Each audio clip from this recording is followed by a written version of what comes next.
राष्ट्रपति की detail study करने जा रहे हैं। संघ सरकार संविधान के भाग 5 में अनुच्छेद 52 से अनुच्छेद 78 तक संघ सरकार का विवरण है।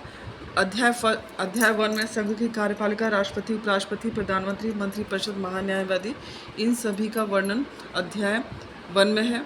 राष्ट्रपति के बारे में डिटेल स्टडी अनुच्छेद 52 से 62 तक होती है। देश का संवैधानिक प्रमुख है राष्ट्रपति। देश का प्रथम नागरिक है राष्ट्रपति। शासन का प्रमुख ना होकर राष्ट्र का प्रमुख होता है।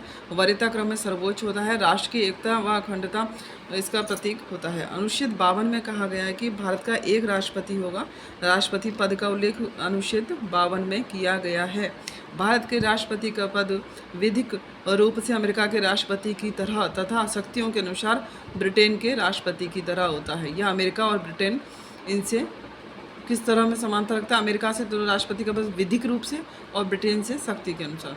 अनुच्छेद 53 में बताया गया कि राष्ट्रपति संघीय कार्यपालिका का प्रमुख होता है। संघीय कार्यपालिका की समस्त शक्तियां राष्ट्रपति में निहित हैं, जिनका प्रयोग वह स्वयं या अपने अधीनस्थ के माध्यम से करता है।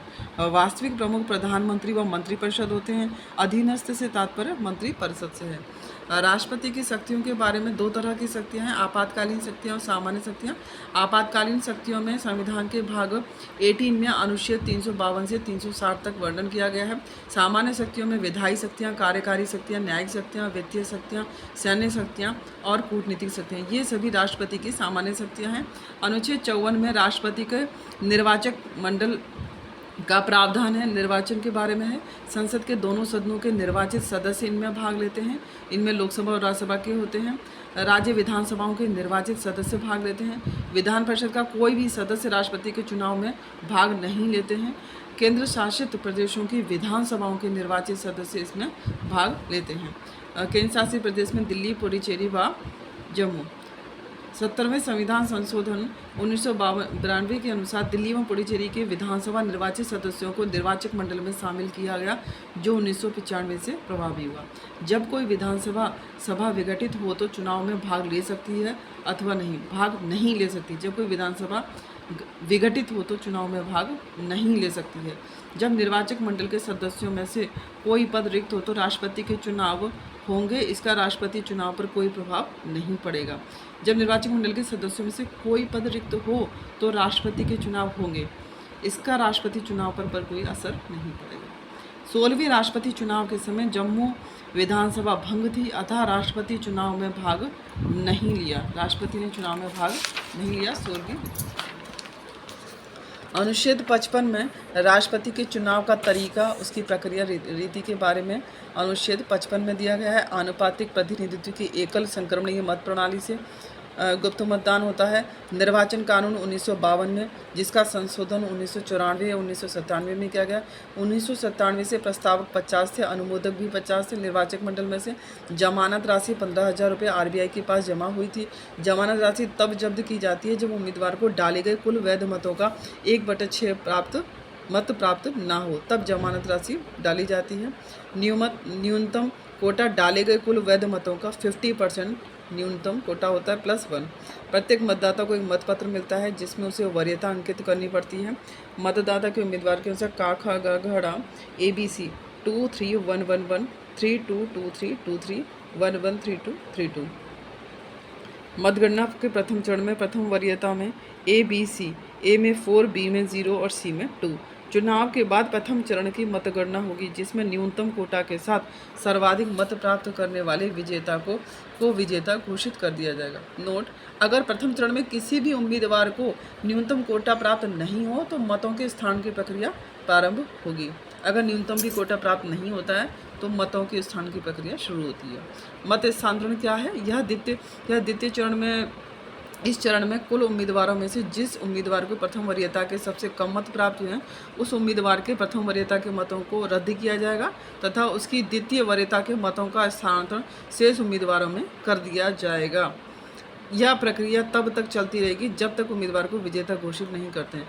मत स्थानांतरण में अगर सबसे कम मत प्राप्त हुए हैं तो उस उम्मीदवार के प्रथम वरीयता के मतों को रद्द किया जाएगा तथा उसकी द्वितीय वरीयता के मतों का स्थानांतरण शेष उम्मीदवारों में कर दिया जाएगा। द्वितीय वरीयता से जीतने वाले राष्ट्रपति थे वीवी गिरी। राष्ट्रपति के निर्वाचक मंडल में शामिल सदस्यों का मत मूल्य एक विधायक का मतमूल्य कुल जनसंख्या विधानसभा में निर्वाचित सदस्य की संख्या इंटू 1/1000। जनसंख्या का आधार 1971 की जनगणना है। 2026 तक 84वें संविधान संशोधन 2001 में ऐसा था। इन सभी राज्यों के विधायकों का मतमूल्य अलग अलग होता है, लेकिन एक राज्य के सभी विधायकों का मतमूल्य समान रहता है। यूपी के विधायक का मतमूल्य 208, राजस्थान के एक विधायक का मतमूल्य 129, छत्तीसगढ़ के एक विधायक का मतमूल्य 129। सांसद का मतमूल्य सभी राज्यों के निर्वाचित विधायकों का मतमूल्य प्लस यूटी अपॉन संसद में निर्वाचित कुल सदस्य संख्या। 2017 में राष्ट्रपति चुनाव में एक सांसद का मतमूल्य 708 था। 2022 में सांसद का 700। देश के सभी सांसदों का मतमूल्य एक समान होता है। राष्ट्रपति के चुनाव संबंधी वाद सुप्रीम कोर्ट में जाएंगे। अनुच्छेद 71 में ऐसा कहा गया है और सुप्रीम कोर्ट का निर्णय ही अंतिम। अगर राष्ट्रपति से संबंधित कोई भी चुनाव संबंधित वाद होता है तो वो अनुच्छेद 71 में इसका वर्णन किया गया है और यह सुप्रीम कोर्ट में जाएगा। राष्ट्रपति के चुनाव को चुनौती निर्वाचक मंडल का सदस्य या उम्मीदवार ही दे सकता है। राष्ट्रपति के चुनाव को चुनौती निर्वाचक मंडल का सदस्य देगा या उम्मीदवार दे सकता है। निर्वाचन से संबंधित कोई सशक्त विषय पर विनिमय संसद में बनाए जाएंगे। जब तक चुनाव को अवैध घोषित नहीं कर दें तब तक के फैसले प्रभावित होंगे। अनुच्छेद 56 में राष्ट्रपति की पदावधि उसके कार्यकाल का वर्णन किया गया है। अनुच्छेद 56 फर्स्ट 1 में कार्यकाल पद धारण करने से 5 वर्ष तक कार्यकाल से। अनुच्छेद रोमन में फर्स्ट का में कार्यकाल से पहले भी राष्ट्रपति अपना त्यागपत्र उपराष्ट्रपति को दे सकता है। राष्ट्रपति को संविधान खा में कहा गया है कि राष्ट्रपति को संविधान का अतिक्रमण करने पर अनुच्छेद 61 के तहत हटाया जा सकता है। गा में कहा गया है कि कार्यकाल पूर्ण होने के बाद भी जब तक पद पर रहेगा तब तक उसका उत्तराधिकारी नहीं आ जाए तब तक वो पद पर रहेगा। गा में कहा गया है। अनुच्छेद 56(2) में उपराष्ट्रपति राष्ट्रपति के त्यागपत्र की सूचना तुरंत लोकसभा अध्यक्ष को देगा। अनुच्छेद 57 में राष्ट्रपति के पुनर्निर्वाचन के संबंध में है। कोई भी पात्र व्यक्ति कितनी बार भी राष्ट्रपति निर्वाचित हो सकता है, ये अनुच्छेद 57 में कहा गया है। अमेरिका में एक व्यक्ति अधिकतम 2 बार ही राष्ट्रपति बन सकता है। भारत में केवल राजेंद्र प्रसाद ही 1 से अधिक बार राष्ट्रपति निर्वाचित हुए हैं। अनुच्छेद 58 में राष्ट्रपति पद की योग्यताएं दी हुई हैं। भारत का नागरिक हो, 35 वर्ष आयु हो, लोकसभा सदस्य बनने की योग्यता रखता हो। राष्ट्रपति के लिए अधिकतम आयु का उल्लेख नहीं किया गया है। अनुच्छेद 58(2) में वह संघ सरकार, राज्य सरकार व स्थानीय प्राधिकरण में कोई भी लाभ का पद धारण किया हुआ नहीं हो। राष्ट्रपति उपराष्ट्रपति राज्यपाल संघ व राज्य के मंत्री के पद को लाभ का पद नहीं माना जाएगा। राष्ट्रपति उपराष्ट्रपति और राज्यपाल संघ व राज्य के मंत्री इन सबको लाभ का पद नहीं माना जाएगा।